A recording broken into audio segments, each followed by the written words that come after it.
समीकरण युग्म x plus 3y बराबर 6, 2x minus 3y is equal to 12 का हल ग्राफीय विधि से करें।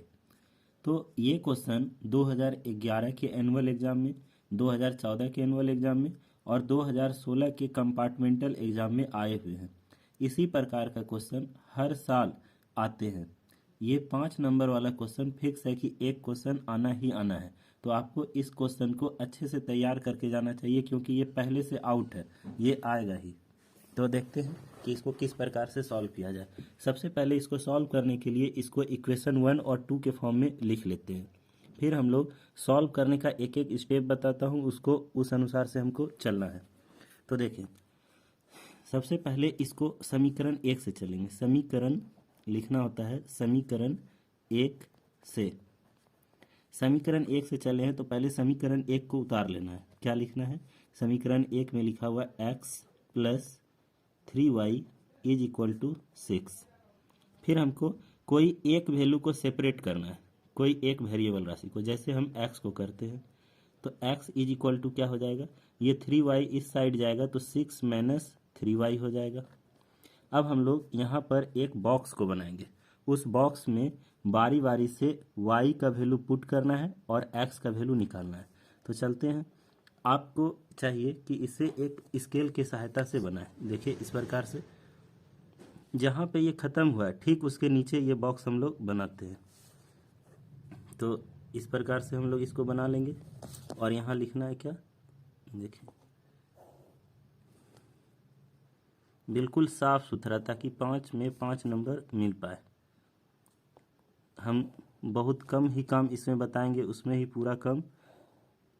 इसको हम लोग एक घर रखेंगे x के लिए और दूसरा y के लिए, और जिस इक्वेशन को इसमें वैल्यू पुट करना है उसको हम लोग यहाँ लिख लेते हैं। ये किस इक्वेशन के लिए है?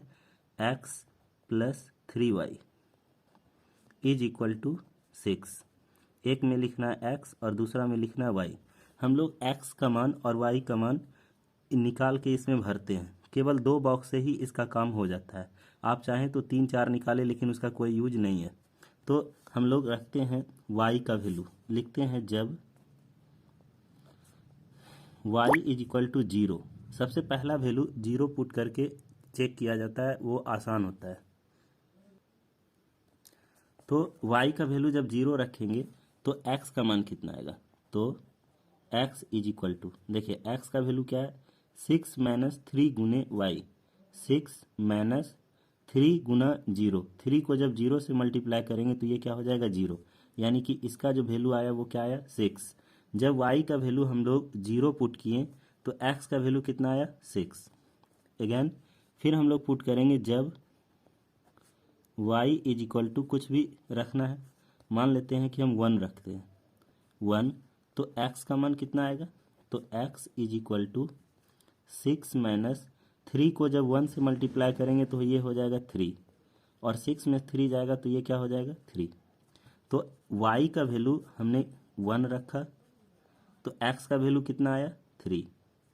ये पहला इक्वेशन का काम पूरा होता है। अब हम इसी प्रकार से दूसरा इक्वेशन को तैयार करेंगे।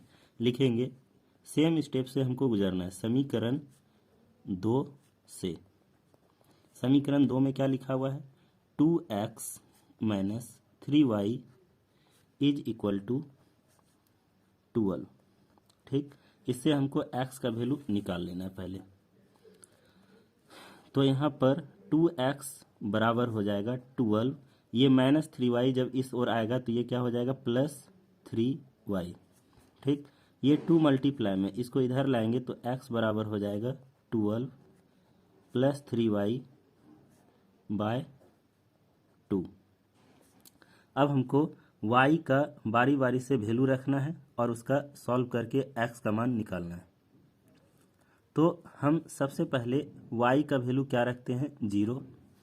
उसी प्रकार से जैसे इसका बॉक्स बनाए, पहले हम लोग इसके लिए एक बॉक्स तैयार करेंगे और देखेंगे कि जहाँ पे ये बॉक्स ख़त्म हुआ है, इसका लाइन एकदम सीधा में वैसे ही बनाएंगे ताकि देखने में आकर्षक लगे ये। और इस तरह से इसको भी हम लोग सजा लेते हैं।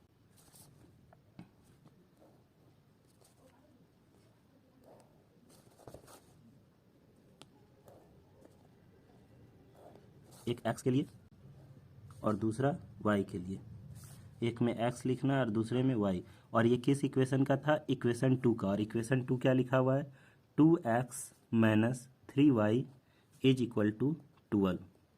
अब हम लोग y का वैल्यू पुट करेंगे जिससे x का मान निकलेगा। तो इस बॉक्स को भरने के लिए सबसे पहले हम लोग पुट करते हैं, जैसे वहाँ लिखे थे क्या, y बराबर 0, यहाँ भी पहले लिखेंगे जब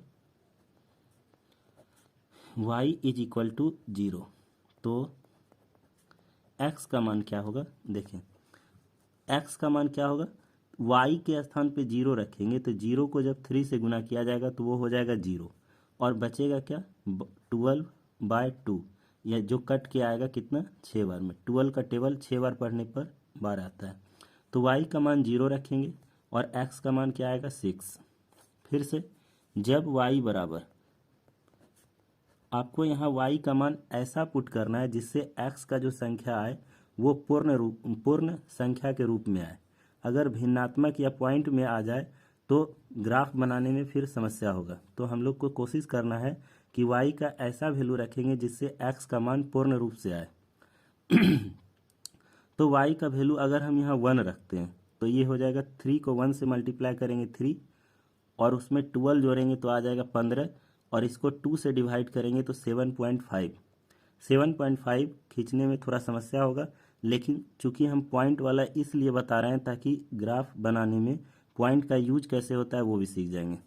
तो मैं लेता हूँ y इज इक्वल टू 1, तो x का मान कितना होगा, x इज इक्वल टू 3 को 1 से मल्टीप्लाई करेंगे तो 3 और उसमें 12 जोड़ा जाएगा तो 15/2 यानी कि 7.5। पॉइंट वाला लिए, अच्छा है। y का वैल्यू 1 और x का वैल्यू 7.5। आप यहाँ पे y के स्थान पे 2 लेते तो ज़्यादा बेहतर होता, उससे 18 हो जाता और 18 को 2 से डिवाइड करते तो 9 हो जाता। तो चलते हैं अब इसको ग्राफ के रूप में चेंज करने के लिए। तो इससे हमारा 2 बॉक्स तैयार हुआ। आप देखेंगे कि बॉक्स भी हमने इस प्रकार से लिखा है कि जो बॉक्स यहाँ से है वही यहाँ पे आया, मतलब समान आकृति में। तो इसी का जो ग्राफ तैयार होगा किस प्रकार से वो देखिए ये एक ग्राफ पेपर है, इसमें 2 खाने के बीच 10 बार रेखा खींचा हुआ है जो 0.1 से लेके 0.10 तक सूचित करता है। हम लोग देखते हैं कि इसमें सारा का सारा पॉजिटिव वैल्यू है। तो पॉजिटिव वाला भाग कौन सा होता है वो बता दूं। ग्राफ खींचेंगे तो सबसे पहले ये जो मोटी वाली लाइन है उसी पे हम लोग एक डार्क लाइन करते हैं। ये खींचा गया, इस भाग को हम लोग बोलेंगे y एक्सिस। फिर दूसरा यहाँ से ले लेते हैं, इस भाग को मैं बोलूँगा x एक्सिस। तो ये x एक्सिस है और ये y एक्सिस। चूँकि हमें बहुत आगे तक जाना है 7.5 तक, तो इसको थोड़ा बड़ा कर लेते हैं, और वो तो बड़ा है ही। इसमें आप देख रहे होंगे कि ये जो मिडिल वाला भाग है इसको हम लोग मूल बिंदु कहते हैं, जो 0 होता है। ये वाला भाग 1 कहलाएगा, ये 2, ये 3, ये लिखा नहीं जाता, ये लिखा हुआ है, गिन लेंगे तो ये 4, ये 5, ये 6, 7, 8, 9, 10 और लिख लेते हैं तो कोई समस्या भी नहीं है और बेहतर है। 1, 2, 3, 4, 5, 6, 7, 8, 9, 10, बस 10 दोनों तरफ ले लिए। इस और जो आता है वो क्या होता है, -1, -2, -3, -4। और नीचे जो होगा उसको क्या बोलेंगे, -1, -2 और ये हो गया -3। तो ये पॉजिटिव, ऊपर वाला भी पॉजिटिव, नीचे निगेटिव और बायां और निगेटिव। इस वाले भाग को हम लोग बोलते हैं x एक्सिस, इस वाले भाग को हम लोग बोलते हैं y एक्सिस, और नीचे वाले भाग को बोलेंगे y डैश और इसको बोलेंगे x डैश। तो इस प्रकार से अपना ये तैयार होता है। अब हम लोग जो पॉइंट निकाले हुए हैं उसको इस पर पुट करेंगे। तो देखिए पॉइंट क्या क्या निकाला हुआ है, यहाँ लिखा हुआ है पहला इक्वेशन के लिए x बराबर 6 y बराबर 0। यही सबसे बड़ी कला है इस क्वेश्चन को बनाने के लिए। ये वैल्यू पुट करने में ही समस्या होती है। तो इसको पुट करने का आसान तरीका मैं बताता हूँ, उसको याद रखना है। x का वैल्यू 6, ये जो x एक्सिस लिखा हुआ है इस पे 6 पे हाथ रखना है। देखिए 1 2 3 4 5 6, ये 6 हो गया। उसके बाद हमको तुरंत नीचे y का वैल्यू देखना है। y का वैल्यू कितना है? 0। तो इसी पॉइंट को थोड़ा डार्क कर देना। एक पॉइंट ये वाला निकला। दूसरा, इसमें x का वैल्यू लिखा हुआ है 3, यानी कि 1 2 3 ये वाला भाग है, और y का मान है 1। तो जब x का वैल्यू बोला जाएगा तो हम राइट साइड में जाएंगे पॉजिटिव में, और y पॉजिटिव में 1 है। पॉजिटिव 1 बोला जाएगा तो ऊपर जाएंगे, और निगेटिव 1 बोला जाएगा तो नीचे जाते हैं। पॉजिटिव वैल्यू ऊपर को शो करेगा, निगेटिव वैल्यू नीचे को। तो यहाँ पे हम लोग एक घर ऊपर जाएंगे, ये वाला बिंदु। ये हो गया अपना दूसरा बिंदु। किसी भी लाइन खींचने के लिए कम से कम 2 बिंदु की आवश्यकता होती है। 2 बिंदु हो गया। अब हम लोग स्केल रखेंगे और इस दोनों बिंदु को मिला देंगे। तो इस प्रकार से इसको हमने मिला दिया। स्केल थोड़ा छोटा है जिस कारण से ये एक बार में नहीं हो पाया। तो ये पूरा होता है। उसके बाद परेशान नहीं होना है, तुरंत में अगला इक्वेशन के लिए नहीं बढ़ना है। सबसे पहले ये जो हमने बढ़ाया है इसका इक्वेशन का नाम इसी पे हम लोग लिखते हैं। क्या है इस इक्वेशन का नाम? तो देखिए ये था किसका, x plus 3y is equal to 6। X plus 3y is equal to 6। तो हम लोग इस पे लिखेंगे साइड में x plus 3y is equal to 6। ये इस लाइन का इक्वेशन हुआ जिसको हमने इस पे लिख दिया। उसके बाद दूसरा लाइन के लिए चलेंगे। दूसरा में क्या लिखा हुआ है देखिए, 2x minus 3y is equal to 12। इसमें x का वैल्यू 6 है, तो फिर से हम लोग 6 पे जाएंगे। 1 2 3 4 5 6 हो गया। और y का मान 0 है, तो ना ही ऊपर जाना है और ना ही नीचे, इसी पे रह जाना है। यहाँ बिंदु पहले से दिया हुआ है, दोबारा डार्क करने की कोई आवश्यकता नहीं है। फिर दूसरा पॉइंट चलते हैं। x का वैल्यू दिया हुआ 7.5, तो ये 6 था, ये 7 हो गया और ये 8 हो गया। तो आप देखिए कि ये 7 है और ये 8 है, तो 7.5 कहाँ होगा? इसके बीच एक छोटी छोटी रेखा खींची हुई है, तो 5 पे जाना है, यानी कि इसके आधा, 7 और 8 के बिल्कुल बीच में, ये 7.5 कहलाता है। और y का वैल्यू कितना है? 1। 1 का मतलब है एक घर पॉजिटिव की ओर, यानी ऊपर की ओर ऊपर। तो एक घर ऊपर जाएंगे तो ये वाला भाग हो जाएगा। ठीक है, तो एक बिंदु ये आया, एक बिंदु ये आया। किसी भी लाइन को खींचने के लिए मिनिमम 2 पॉइंट्स की आवश्यकता होती है, जो हो गया। अब हम लोग इसको मिला देंगे। तो देखिए इसको इस प्रकार से मिला देना है।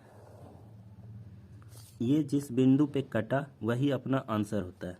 तो पहले हम लोग इसका नाम लिखेंगे। क्या है इस इक्वेशन का नाम? तो देखिए 2x minus 3y, 2x minus 3y is equal to 12, ये इक्वेशन का नाम हुआ। अब इसके पहले वाला जो लाइन था उसमें मैंने एक चीज़ भूल गया, ये पॉइंट का नाम नहीं लिखा। बल्कि भूले नहीं, इसको दोबारा इसलिए लास्ट में लिखते हैं ताकि सब पॉइंट साफ साफ हो, वो कटे नहीं। ये पॉइंट, इस पॉइंट का नाम कितना है? इस पॉइंट देखिए, इसका नाम जो है वो x पर 3 के सामने है और y पे 1 के सामने है। या पहले भी देख सकते हैं, पहला वाला इक्वेशन के लिए x का वैल्यू 3 था और y का वैल्यू 1, तो हम लोग यहाँ लिखेंगे 3 1। ठीक है, उसके बाद ये जो बिंदु था इसका पॉइंट का नाम था x का वैल्यू 6, y का वैल्यू 0, ये हो जाएगा 6 0। इस पॉइंट का नाम था कितना? ये इस लाइन का इक्वेशन है, तो इस पे लिखा हुआ है 6 0, जो ये पॉइंट था, 7.5 और 1। देखिए 7.5 के ऊपर था ये और 1 के सामने है, तो x का मान 7.5 और y का मान 1। एक चीज़ पे ध्यान रखना है कि सबसे पहले x का वैल्यू लिखेंगे फिर y का वैल्यू लिखेंगे, कभी भी पहले y फिर x नहीं लिखते हैं। तो इस प्रकार से ये ग्राफ तैयार हुआ और तैयार होने के बाद जिस बिंदु पे ये कटा है वही अपना आंसर होगा। ये कटान बिंदु है 6 और 0। तो x का जो वैल्यू आया वो आया 6 और y का जो वैल्यू आया वो आया 0। अब हम लोग इसको एक बॉक्स में बंद कर लेंगे। ये हो गया अपना आंसर, यहाँ आंसर लिख देना। ये कंप्लीट होता है। अगर आप इस प्रकार से पूरा का पूरा बनाते हैं